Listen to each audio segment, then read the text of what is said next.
The Oklahoma Sooners need him back for the stretch run of the 2025 season.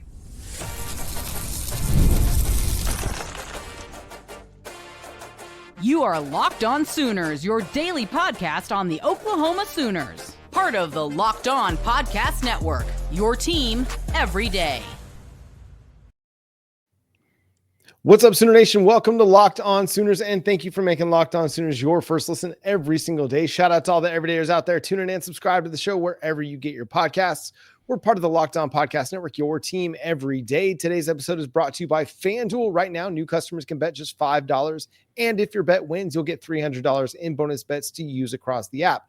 Download the app today. He's Jay Smith of Unfair Sports. Check out his channel, Unfair Sports, over on YouTube for more Oklahoma Sooners and college football coverage. I'm John Williams of Sooners Wire and USA Today Sports. And on today's show, we've got an opening spread for Oklahoma at Alabama in a week and a half. We've also got to discuss the offensive line's growth and how instrumental it's going to be to Oklahoma's success this season. But let's start here. Brent Venables spoke with the media recently and gave a little bit of an update on R. Mason Thomas, Jay.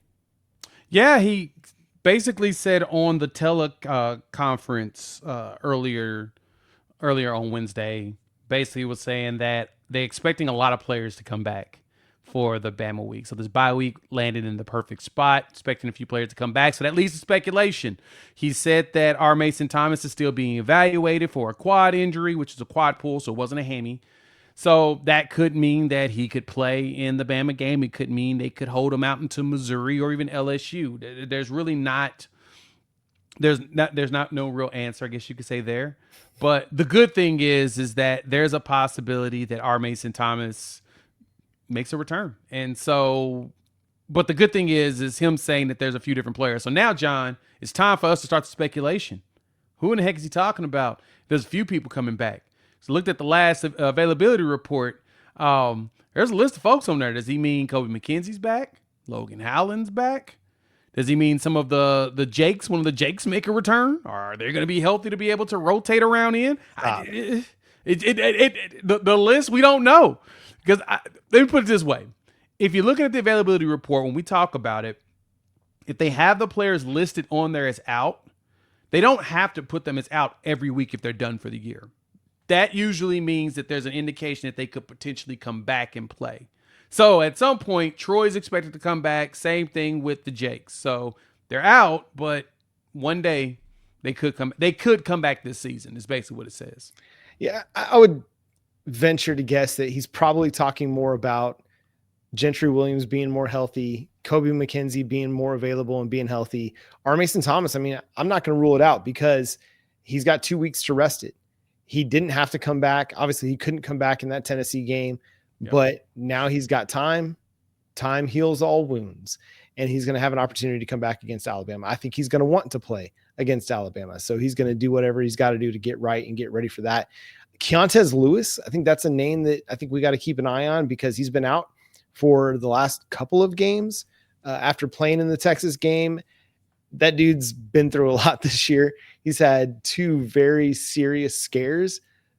Hopefully he does get back at some point, but hopefully mentally he's just right and ready to get back. So I think it could be a Kendall Dolby even that's ready to come back and contribute. So I think there's a number of guys that have an opportunity to get healthy ahead of the stretch run. And that's really good news. This is a team last year that got unhealthy as the season went along. They got more and more unhealthy. This year, it seems like everything's kind of coming together as Oklahoma gets deeper into the season. You know, we didn't have a run game for the first half of the season. The run game is starting to pick up over the last few games. We've had some dudes banged up. It seems like those guys are going to be back for the stretch run. So it's critical. You've got good depth, but you got to have as much depth as possible for games against, especially a team against like Alabama, that can keep your defense on the field for as long as they can and can run up a bunch of plays. Yeah, you're going to need some bodies for that game. The good thing is, though, especially as we're talking about the R. Mason Thomas piece of it, is you saw players step up.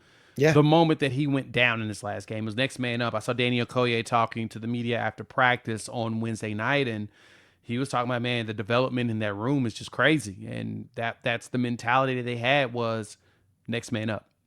Yep. regardless of who goes down or whatnot, they're prepared. And so you saw more Taylor Wine, of course, he's been doing it. Marvin Jones Jr. has been up and down with his health, but he's been playing some really good ball. And then PJ Adebawore mixed with Daniel Okoye, started to see some crazy stuff. That Daniel Okoye sack, I went back and watched that a couple of times, John, and it's crazy how they had the split set. They basically had Jaden Jackson playing edge. And when you watch the play, the Tennessee offensive line is so nervous about Jaden Jackson. They make sure they double. But the way they double, Danny just slips right by the dude. And he's like, all right, well, I'm gonna rub him. And the rub pushed him right into a center who had already been beat that turned and pushed him right to the quarterback. It's perfect. It was absolute cinema. Yeah. Exactly what it looked like. But just that depth is the good thing. Now the question is going to be really, especially as we continue the show, is the depth on the offensive line. Like if you can get back both Jakes, that's awesome to have, just additional bodies just in case. But man, and then of course Gentry is another one that you want to have out there. You're going to need him probably for this Alabama game because you're probably going to have to play out there and prepare for at least 4 wides. Mm-hmm. Yeah, you need all your defensive backs available, the guys that are good in coverage. Kendall Dolby, Gentry Williams, getting those guys back and 100% would be huge because that's a really good passing offense. You've seen 2 really good passing offenses in the last 2 games. You've had some ups and downs. You've made some plays. You've given up a lot of yards. You're 1-1 against Ole Miss and Tennessee. Alabama is just as good of a passing offense as those 2 teams are. If you can get Gentry back, I think that's huge. If you have Mason Thomas back, it's huge. As much competitive depth as you've got at edge, you don't have a guy like Mason Thomas. That guy is special. He's getting a lot of love from NFL draft experts already. I saw one, Pro Football Focus mock draft that had him going in the first round to the Dallas Cowboys, which I would love. Being a Cowboys fan, I'd kind of also hate it for Mason Thomas that he'd have to go to the Cowboys, but I'd love it because I'm kind of a depressed Cowboys fan right now. I like Mason in Tampa Bay. It'd be great for him to go close to home in Florida. Play for my Buccaneers. But as good as Taylor Wine's been, the development of Danny Okoye and PJ, that's great. Mason Thomas is just special. And he shows up in big games. And he showed up big against Alabama last year. And so as they're preparing for Oklahoma next week, they've got their own fish to fry this week against LSU. But next week, as they really begin their preparations for Oklahoma, they're going to want to know where 32's at. They're going to really want to try and scheme it to slow him down and stop him, which is going to open up opportunities for everybody else. So having Mason Thomas on the field is an X factor. Yeah, Got to have him for the stretch run. If you want to make the playoff, you got to have Mason Thomas available. Desperately, you got to have Mason in my opinion. Yeah. No, I agree. I 100% agree. You have to have him to close out the season. Because, I don't want to put that level of pressure and that level of desperation on the shoulders of the younger players like that. But at the same time, we've got some age in there, man. PJ's been around for a bit. Danny as well. Taylor Wine is taking over as a dude. So Marvin Jones Jr. has played at Georgia. He played at Florida State. He's played some high-end ball. So we've got vets, but you still want your best weapon out there. You want the dude that's going to make teams scheme against him, and you're going to need him at least 90%. The good thing is he's not going to do a lot of running, but he's going to use a lot of power in them quads to, push those linemen around. So, yeah, you kind of want you want him back to go along with everybody else. And the way that, like I said, the depth is good. Health-wise, linebacker, Kobe McKenzie, it'd be fantastic to have him. He's a great run stuffer, especially when we're playing against some of these run-heavy teams. I don't know if Bama, you really need him as much. Owen Heineke and Samuel Masigo should be just fine with Kip Lewis. Play more safeties, play more 3-safety high, bring in Kendall Daniels as a linebacker / cheetah role often, and bring Reggie Powers out there with them. So you got so many configurations you could do against this Alabama defense, thank goodness. You just got to kind of settle into what makes the most sense. Yeah. It's not a stretch to say that Mason Thomas is Oklahoma's best player, right? At all. He's the best player on the entire roster. Not stretch at all, actually. Okay. No. All right. Just want to make sure No. that didn't sound crazy, because sometimes anytime that you want to say like this person is the best, some people want to, criticize me like, oh, you're forgetting about this guy. I just think, he's the best player that Oklahoma's got. And you've got a lot of really good players, but having that guy available for the final 3 games of the season is paramount. So make sure we get that quad situation figured out, ironed out, have him ready for Alabama to go make Ty Simpson's life hell. The offensive line, it is getting better week over week. Why is it getting better? How is it getting better? What does it mean for the Sooners coming up here on Locked On Sooners?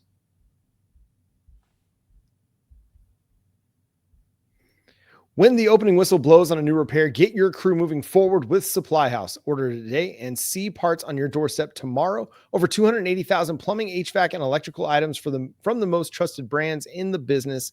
Their real-time inventory and honest lead times keep you from punting projects, while their industry-leading customer service always has your blind side covered. Need parts fast for a project? Supply House has next-day delivery, and that is a game changer. The part finder tools and 3D schematics can save you hours on jobs where every detail matters. Join the free Trade Master program today and score serious perks like priority shipping, lower prices, and a dedicated support line. Visit supplyhouse.com to sign up for free and use promo code SHCollege5 for 5% off your first order. That's supplyhouse.com. Real people, real service. Once again, thanks for making Locked On Sooners your first listen every single day. Shout out to all the everydayers out there tuning in and subscribe to the show wherever you get your podcasts. We're part of the Locked On Podcast Network, your team every day. We've seen changes along the offensive line over the last few weeks. Eddie Pierre-Louis inserted at left guard and is now your starting left guard. Ryan Fodje pushed into action because Derek Simmons' injury. Now you're starting right tackle. This is a young offensive line aside from Jake Michaela and Fabechi Wiwu. But this is the best the offensive line has played. Yeah, it is. You're starting to see it starting to gel and get better week over week as the year progressed. When you watch the Tennessee game, those holes for X-Rod were pretty big. Mm-hmm. He had some nice size holes. Heck, the one where he ran it to the 1 yard line, in some people's minds is, oh, they let him run because they wanted him to go ahead and score. No. That hole was opened and he was gone. It was like, all right, now at this point, is like after he got past to the third level, they were like, all right, let the dude go. No point in trying to chase him down because you're not going to catch him. And him stopping was smart. And they continued the pursuit because they knew that just in case. And him laying down at the 1 was smart. Oklahoma did not do well with it. That's probably one thing we need to get better at, is that's a time management component that Brent Venables need to be improve at. Is you don't just go and score, you kneel it twice and you score on 4th down. But I digress. We did a good job. The blocking was there. The pass that I've been watching this play like 30 times, I swear. When John Mateer stepped up and he threw that ball to Satania on the side. And it was like you had the deep post run by Jermichael, and then you kind of had a little wheel route / fade by Satania, and he basically layered the pass over 2 defenders right into his lap. Watch the line. You see Eddie Pierre-Louis and Michael Fasusi with great communication, because somebody mentioned that too. The communication has been fantastic on the line as of late. You can kind of see it.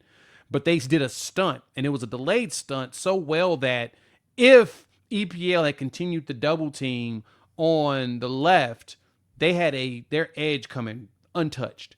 So he got there, he disengaged when he saw it was a stunt, and immediately just chested that edge. And it just gave John Mateer a nice window of visibility to throw it right to Satania. It's been fantastic. You're seeing full-fledged growth week over week by this line. That's where the run's coming from. And I think that's honestly where some of John Mateer's confidence is coming from. Yeah, what's been impressive is just the physicality of the group, and we knew we'd get that with Eddie Pierre-Louis. I think anytime that you've got true freshmen that are starting, you're always going to wonder, and you're going to want to see what that looks like. But Michael Fasusi and Ryan Fodje, they've lived up to the hype and the expectations that you'd hope 2 true freshman guys that were top 10 offensive tackles in their class would be. It's kind of back to 2023 when Caden Green stepped in at left guard, and immediately your offensive line got better. The talent is there. True. And sometimes you just kind of have to trust the talent to show up on game days, and it's showing up. And listen, what Oklahoma has got right now is exciting for now, but also for the future, because 4 of those 5 guys are going to come back next year.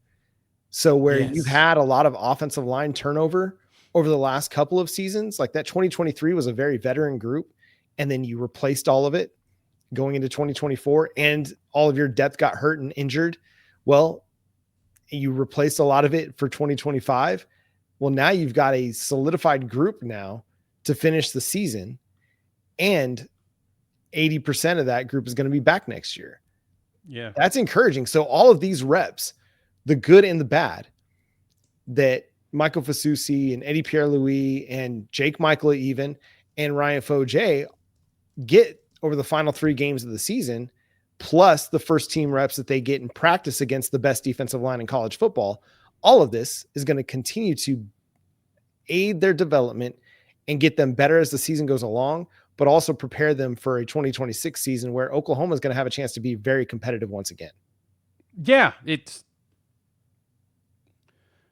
crazy to think that, as you just said, we actually will return 4 or 5. Like, John, all you need is one more. You need one more guard, and that guard's most likely Heath Ozida. He's going to be the one that's going to plug right there, and you're good. You have continuity on your line that you have not seen in a while. Right? And I know that they really like Darius Afalava. He just got to get healthy. Mm-hmm. He could end up being the next guy too.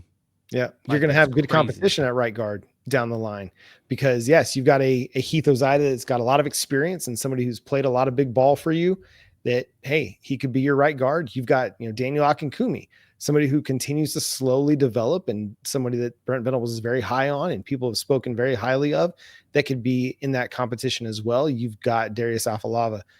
And then you've got a nice 2026 recruiting class as well, that you've got some interior dudes that could come in and be a part of that competition. But the offensive line is coming together. In the transfer portal age, you want to have some supplemental guys that you can fit in there, like a Fodje who can be a 2-year starter for you, or a Jake Michael who could be a 2-year starter for you at center. But really what you want is a foundation that's built through recruiting. And that got kind of set back a little bit with some of the evaluations at the end of the Lincoln Riley era, with Caden Green's departure suddenly out of nowhere. That set back the recruiting and the development of the offensive line a little bit. But after a cycle or two, now it's kind of all come back together. Eddie Pierre-Louis was a big get in that 2024 recruiting class. It took him a little bit of a year, a little more than a year, to really make an impact, but we're seeing it now. Your 2025 recruiting class was heralded by everybody in the recruiting circles and college football circles, and we're already seeing the immediate impact there. And you've got guys like an Owen Hollenbeck and an Afalava that are going to be impactful players for this offensive line at some point down the road as well. So, I mean, the offensive line is doing what you'd expect it to do under Bill Bedenbaugh. It's going to continue to get better and better. Yeah, he's a redshirt freshman. Like, that's the one thing that you can leverage. You've got 3 quote unquote freshmen, 2 true freshmen, 1 redshirt freshman, to go with a redshirt junior at center whose he's been stepping up. He's been getting better. And, you get your old head there is going to be Waywu, because, he's basically your McCade Matower. Mm-hmm. That's basically who he is for you this year. He's the old head transfer that got his second year in the system, and he's playing better because of it. But yeah, he's another young dude. So you've got.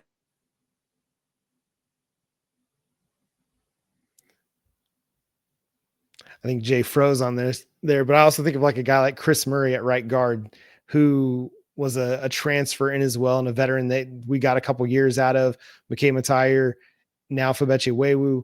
It'll be interesting to see. Do they go to the portal for a right guard to supplement or fill in and take that place, or do they look to build it from in-house, build it from within? I think they've got really good internal options.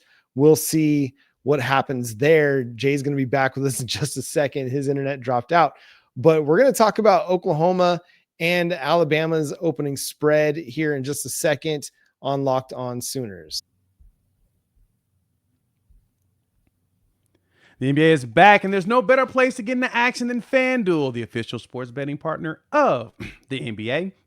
Even if you missed the start of the game or you want to just ride somebody's hot hand, FanDuel has live bets on everything from who scores next to fourth quarter comebacks.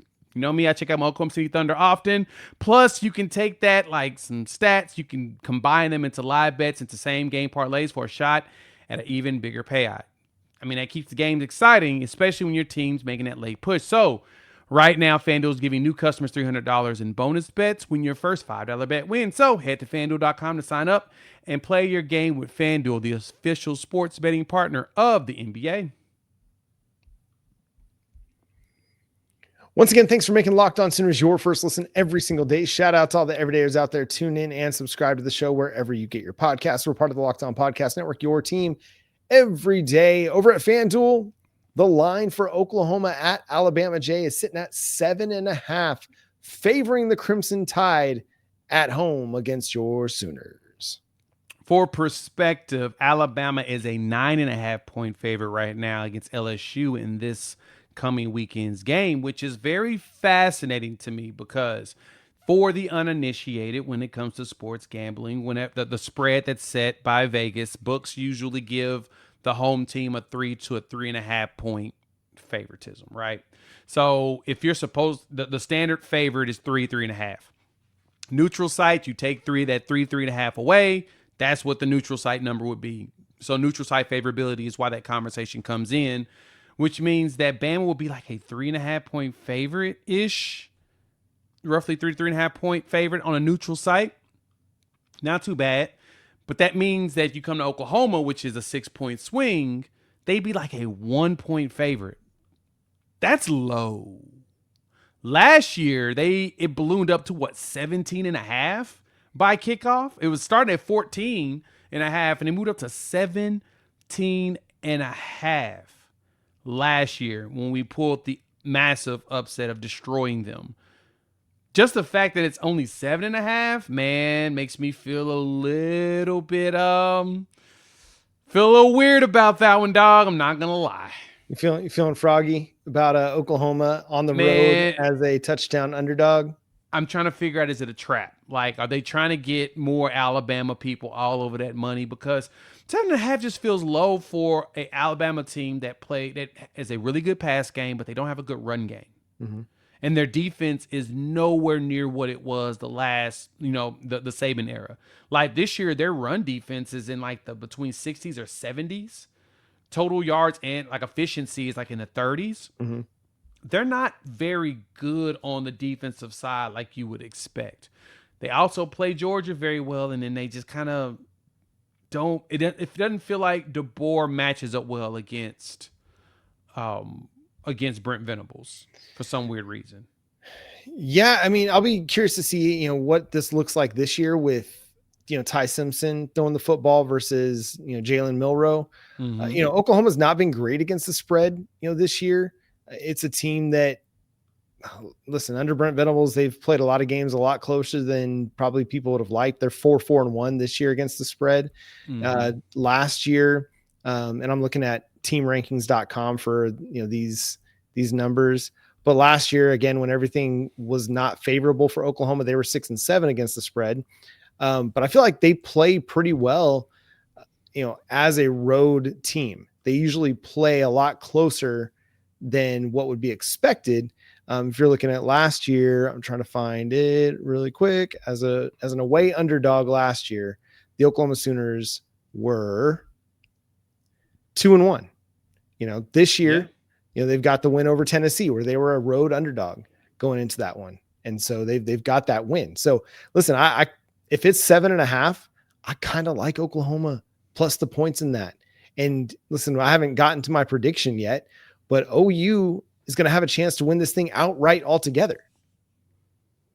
Yeah, I mean, what was the spread? The spreads we didn't cover was Texas, Kent State, Ole Miss. So yeah, Texas, Kent State, Ole Miss, and what else? Let's see. Because we covered Michigan. Illinois State. Yeah, Illinois State. There you go. So if you look at that, I mean, the two games you're supposed to blow a team out, you really didn't. And I mean, you understood why you didn't, right? Mm-hmm. They just kind of I mean, they blew out Temple, but they just kind of played around with their food in those other games. Yep. And you had a new quarterback in the Kent State game, so that makes sense. The Ole Miss when you should have covered. I mean, you were a 5.5 point favorite in that game. You should have won that game, but you know, you lost it. So that's not good. Texas, you didn't cover, you know, because you lost by 17 in that game.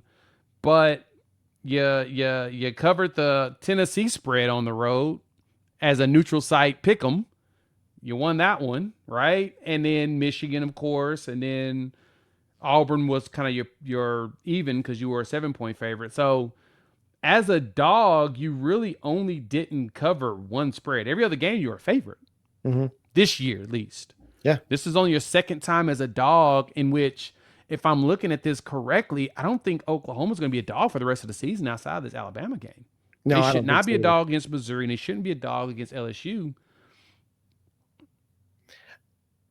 Be interested in cover it. Yeah, I mean, those games will probably be Oklahoma within a touchdown as a favorite. But I mean, a lot of that's going to depend on how Zollers looks for Missouri this week against Texas A&M. I mean, if he goes out and he looks like a true freshman and really, really struggles, that line could be double digits favoring Oklahoma going into that one. But if he plays well, you know, it's going to be Oklahoma a slight favorite. But there's just something different about this team on the road. We saw it even last year. They beat Auburn on the road with a true freshman making his first road start with Michael Hawkins Jr. They played Ole Miss really, really closely in that one. Remember, they led that game at halftime and then just couldn't get anything going offensively in the fourth quarter to really keep that lead. And then the LSU game, they were playing well against LSU in the first half. And then Garrett Nussmeier decides he's got the winter soldier shoulder and decides to just start slinging it down the field and testing Oklahoma's cornerbacks. And true freshman Eli Bowen wasn't really up to the task at the time. But again, they played well in a hostile environment for a half with the worst Oklahoma offense in 25 years. So yeah, I kind of like Oklahoma on the road at Alabama just from a betting perspective. I think that, I mean, I could see that line kind of dropping a little bit as money goes on Oklahoma, as people start digging into it next week. And you could see that turn into like a 5.5, Alabama minus 5.5 by the time we get to game time. That would terrify me. If that happens, then we're going to lose, and Alabama's going to cover the spread. That's a Vegas baiting way of that. Of course, their goal is to balance the books as much as possible. Yeah. To me, it's with all the money going on Oklahoma, and if the line goes down, there's a chance that they're trying to get more people on the Bama side to cover themselves. Because they're, because I mean, there's a chance Oklahoma team could win, or they're just trying to make more money off of it, right? Like if the line drops a little bit, they want more Oklahoma people on it. There's a lot of different philosophies when it comes to that. So when I look at that part of it, it's still early. That's the good thing. They play LSU this weekend. To me, Sunday, you'll really get a good line understanding because truth be told, again, they're a 9.5 point favorite in that game. If that line goes double digits, that's not good for DeBoer. DeBoer has not been good as a double-digit favorite in games. That has actually been his kryptonite.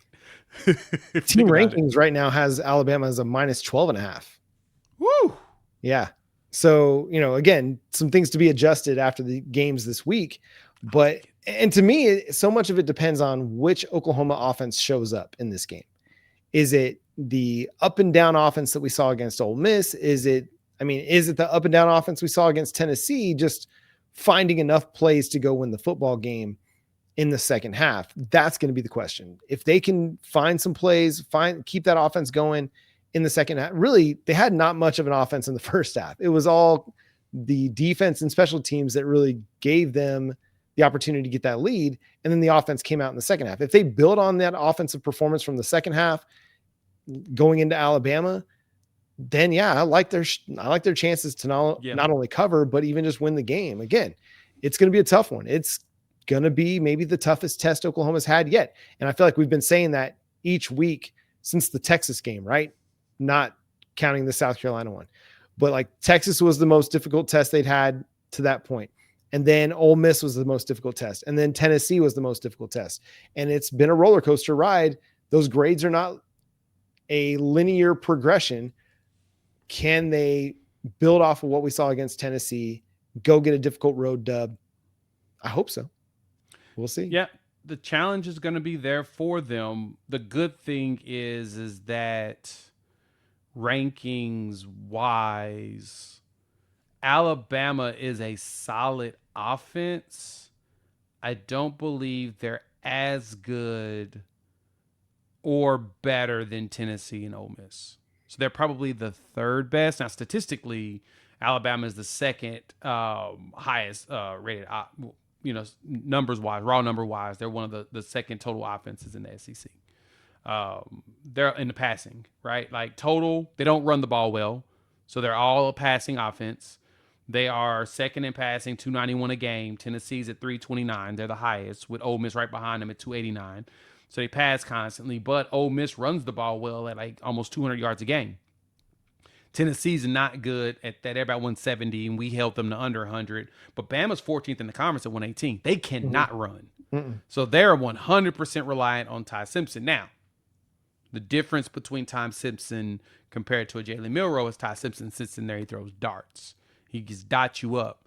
Whereas Jalen Milroe would leverage his legs a lot more than just throwing the ball. So this could be a mixture of Ole Miss, Tennessee with like no running where they're just throwing it. And the question is, can Ryan Grubb cook up something that, makes Brent Venables' head spin? Yeah, we'll see. I mean, if Oklahoma's able to keep Alabama one-dimensional, which I think they will be able to, because you look at the last 6 games for Alabama, they're averaging just 108 rushing yards per game, 3.3 yards per carry. They're bad. Not good. And listen, and that includes a 146-yard outburst against Vanderbilt, where they averaged 3.8 yards per carry. So anyway, there's going to be a lot in this that favors Oklahoma. But again, this is a really good passing offense for the Crimson Tide and a really good passing defense. It's going to come down to, can Oklahoma stop the run and can they run the ball? It's going to go back to those old school football philosophies. Yeah. Will Ben Arbuckle be willing to lean into those old school football philosophies? We'll find out. And that's going to do it for today's episode of Locked On Sooners. Thanks so much for tuning in, being a part of the show. Subscribe to the show wherever you get your podcasts. We're free and available on all podcast platforms and on YouTube. So hit that subscribe button, hit that notification bell to let you know when new episodes drop. Follow Jay at Unfair Sports. Go check out his channel, Unfair Sports, on YouTube for more college football and Oklahoma Sooners coverage. You can follow me at John9Williams and read my work covering the Sooners over at SoonersWire.com. The show is at Locked On Sooners on all of your favorite social media platforms. And for the thousands and thousands watching and the millions worldwide, Boomer Sooner. And again, it's a great day to remind everybody to run the dang ball.